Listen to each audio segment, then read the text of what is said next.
आचार्य जी, जिस पद्धति को आप न्यूरो हीलिंग बता रहे हैं, एक्चुअल में ये पद्धति है क्या? दुनिया उसको मालिश का नाम दे रही है। ये एक्चुअल में मैं ये आपसे सवाल पूछ रहा हूँ कि ये मालिश और न्यूरो हीलिंग का क्या मेल है?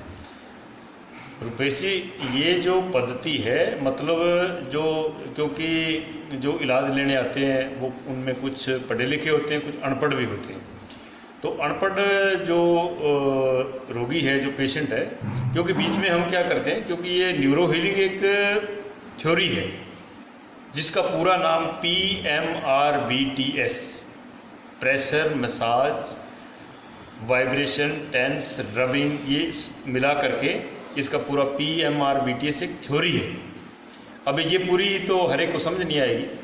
तो बीच में क्या होता है कि जिस भाग में नसें रुकी होती है, खून रुक जाता है, तो वहाँ एक ड्राइनेस आ जाती है, खुश्की आ जाती है।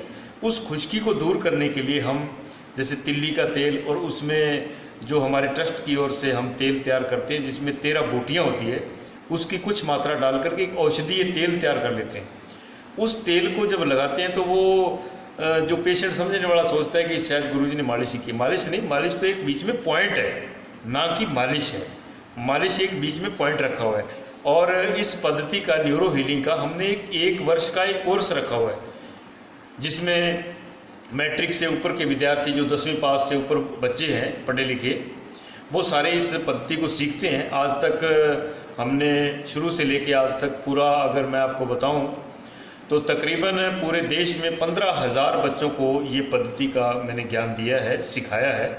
और वो बच्चे बढ़िया तरीके से कर रहे हैं और लोगों की सेवाएं दे रहे हैं।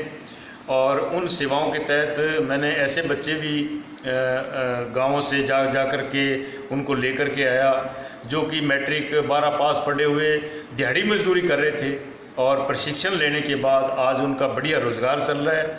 और देश में जो बेरोज़गारी है उसको, उस मिशन को भी मैंने थोड़ा आगे बढ़ाने के लिए कि बेरोज़गारी जल्दी से जल्दी दूर हो, उसके तहत गांव के जो बच्चे हैं उनको कई बार पता ही नहीं होता कि हम क्या सीखें क्या नहीं सीखें। मैट्रिक +2 करने के बाद ज़्यादातर बच्चे तो दिहाड़ी मजदूरी करते, मैंने काम करते हुए देखे।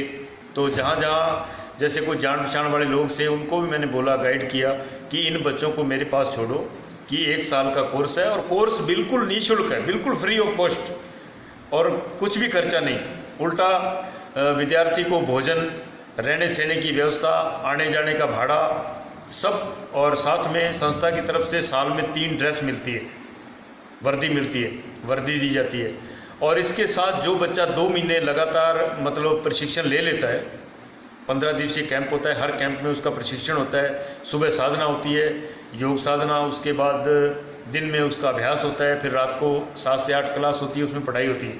ये सारा 15 दिन चलता है। 15 दिन के बाद बच्चा अपने घर भी जा सकता है। घर जाने के लिए उसको अपने घर तक जाने और आने का किराया जो है वो भी संस्थान की ओर से दिया जाता है। इसके बाद जो बच्चा 4 कैंप अटेंड कर लेता है, फिर संस्था की ओर से हमने 2000 रुपया उस विद्यार्थी की हेल्प के लिए सेवा रखी है, ताकि वो इस कोर्स को बीच में ना छोड़े और पूरा कोर्स करे। पूरा कोर्स करने के बाद वो अपना क्लिनिक खोले, उसके बाद उसको संस्था की तरफ से एक प्रमाण पत्र जारी किया जाता है, ताकि उस बच्चे के पास एक प्रूफ हो कि ये बच्चा सीखा हुआ है और पूरा इलाज कर सकता है। और बहुत सारे बच्चे, फॉर एग्जांपल जैसे एक पन्नीवाड़ा के पास एक बच्चा, मेरे से एग्जांपल के तौर पे बता रहा हूँ, सीखा हुआ है और वो बच्चा बढ़िया तरीके से कर रहा है। उसके पास रोज़ के 25 से लेके 30-40 पेशेंट, 50 तक भी कई बार पेशेंट आते हैं, और वो बच्चा बहुत बढ़िया अपना उसने रोज़गार भी चला रखा है। और इसके साथ साथ उस बच्चे ने 3-4 बच्चे अपने साथ रखे हुए हैं, उनको साथ में सिखा भी रहा है, साथ में उनकी हेल्प ले रहा है, हेल्पर के तौर पर रखे हुए हैं, और बढ़िया लोगों का इलाज कर रहा है। तो ये एक न्यूरो हीलिंग पूरा पद्धति है, पूरा कोर्स है, और पूरा कोर्स करने के बाद ही बच्चे जो है इस चिकित्सा को देते हैं। तो लोगों की शंका के निवारण के लिए मैं उनको बताना चाहूँगा कि ये जो न्यूरो हीलिंग थेरेपी है, ये फिजियोथेरेपी, मालिश, इन सब की माँ है। ये सब की माँ है। ये जितने भी फिजियोथेरेपी मान लो जो करते हैं, वो कुछ पॉइंट दबा दिए और उसमें कुछ चीज़ें छूट जाती है, क्योंकि पॉइंट दबाने के बाद सर्कुलेशन चालू हुआ, नाड़ी नरम नहीं है, नाड़ी को फिर मसाज देनी पड़ती है। और मसाज किस दिशा में देनी है, किस नाड़ी को कितना प्रेशर देना है, कितना नहीं, ये सारा का सारा कैंप के अंदर पूरा प्रैक्टिकली सिखाया जाता है, पूरा प्रैक्टिकली पढ़ाया जाता है। इसकी पूरी पढ़ाई है और पूरा इसका कोर्स है। तो इसलिए सभी से ये मैं निवेदन करना चाहूँगा कि न्यूरो हीलिंग जो पेशेंट बता रहे हैं कि वो बाबा जी मालिश कर रहे, मालिश बीच में एक पार्ट है, ना कि मालिश है। और न्यूरो हीलिंग पूरी एक पद्धति है, पूरा एक कोर्स है। और इसको जो मैट्रिक पास बच्चे हैं, जो 10वीं से ऊपर हैं, वो इसको सीख सकते हैं। और उनसे मैं निवेदन भी करना चाहूँगा कि बजाय खाली बैठने के आप 1 साल कोर्स करिए और सीख करके साथ में अपना मान लो आगे पढ़ाई भी करनी है, तो साथ साथ जब आपके पास फ्री टाइम हो तो रोगियों का इलाज करिए, सेवा करिए, अपना रोजगार करते रहिए साथ साथ, और साथ साथ पढ़ाई भी करते रहिए। यही मैं उनसे निवेदन करना चाहता हूँ और आग्रह भी करना चाहता हूँ। जी महाराज जी, एक सवाल मेरे अभी मन में आया जी। ये न्यूरो हीलिंग पद्धति जो आपने जिसकी खोज की है, ये किस तरह से आपने इसकी खोज की? ये शुरू से लेके आज तक जी पता ही है कि आप मेरे से कब से जुड़े हुए हैं जी। आपको 15 साल तो आपको ही हो गए हुए देखते हुए। मतलब रोज इलाज देने से, रोज रोगियों का इलाज करने के बाद जैसे, क्योंकि पहले आपको पता था एक्यूप्रेशर से इलाज देते थे और सुजोग से इलाज देते थे, मैग्नेट से इलाज देते थे, कलर से इलाज देते थे, इन सब पत्तियों का प्रयोग करते थे।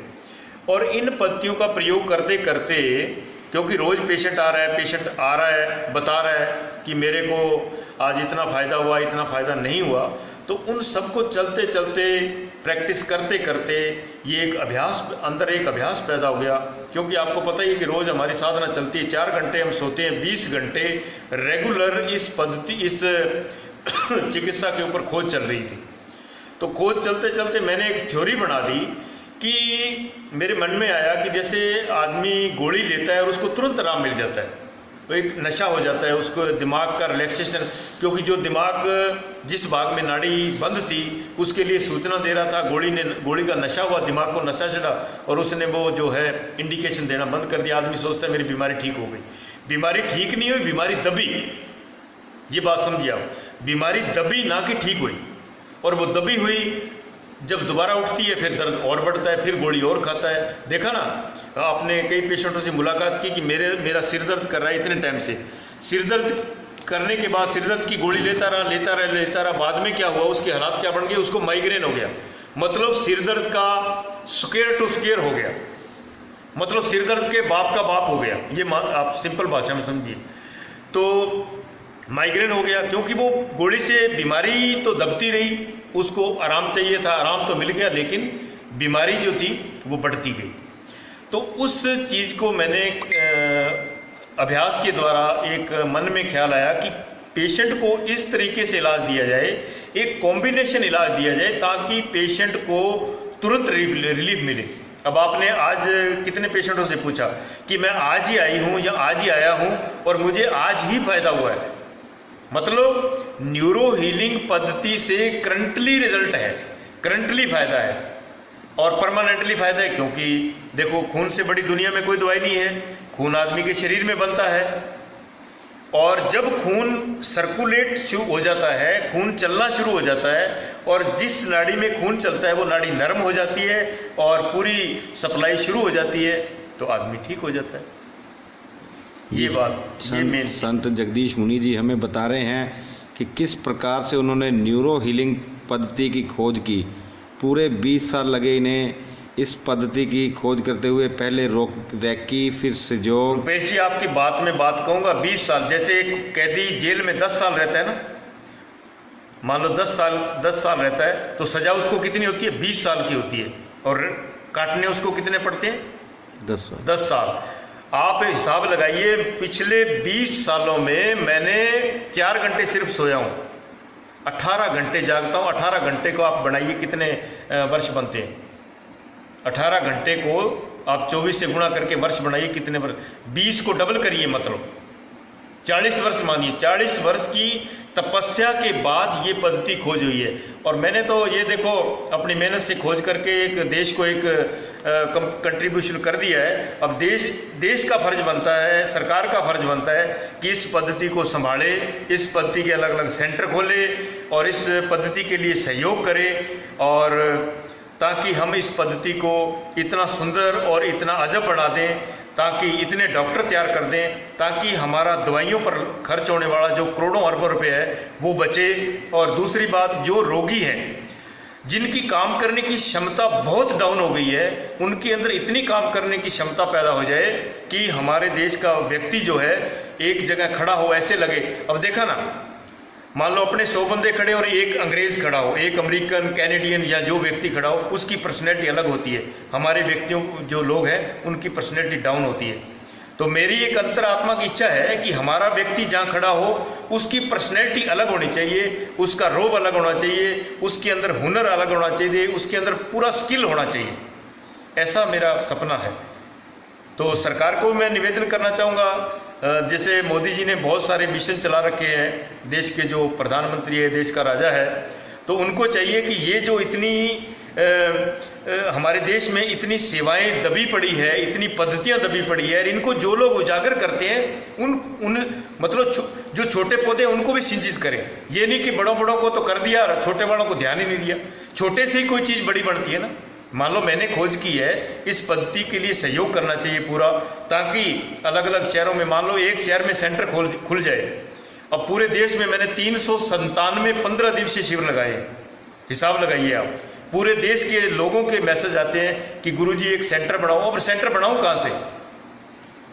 मान लो 5-10 रुपये सेवा लेकर के तो सेंटर बनता नहीं है। तो सरकार का फर्ज बनता है सहयोग करे, ताकि एक किसी भी स्टेट में एक सेंटर बन जाए और वो सेंटर से, अब मान लो इतने विद्यार्थी सीखे हुए हैं, कुछ विद्यार्थी ऐसे जिनके पास सामर्थ्य नहीं है, वो बेचारे कोई कहीं करता है कोई कहीं करता है, उन बच्चों को इकट्ठा करके एक सेंटर में उनकी सेवाएं ली जाए। आज आप देख रहे हैं कि हम 200-300 रोगियों का 4-5 हमारी जो टीम है वो कर रही है। तो मेरे पास इतनी सामर्थ्य है कि रोज का एक दिन में 5000 रोगियों का इलाज करने की सामर्थ्य है, इतने बच्चे सीखे हुए हैं। लेकिन सरकार या कोई भी सहयोग करे तो सही।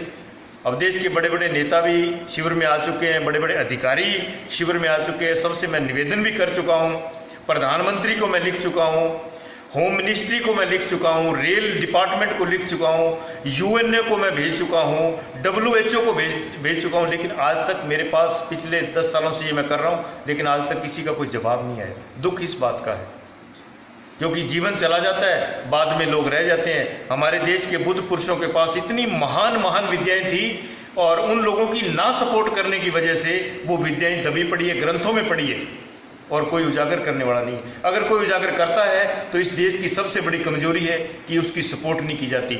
मरने के बाद उनको भारत रत्न अवार्ड दिए जाते हैं, कोई किसी को पद्मश्री अवार्ड दिए जाते हैं, लेकिन जब आदमी जिंदा है और उसके पास गुण है तो उसको उसकी हेल्प करनी चाहिए, उसकी सहायता करनी चाहिए, ताकि वो अपनी पद्धति को जन जन तक पहुंचा सके।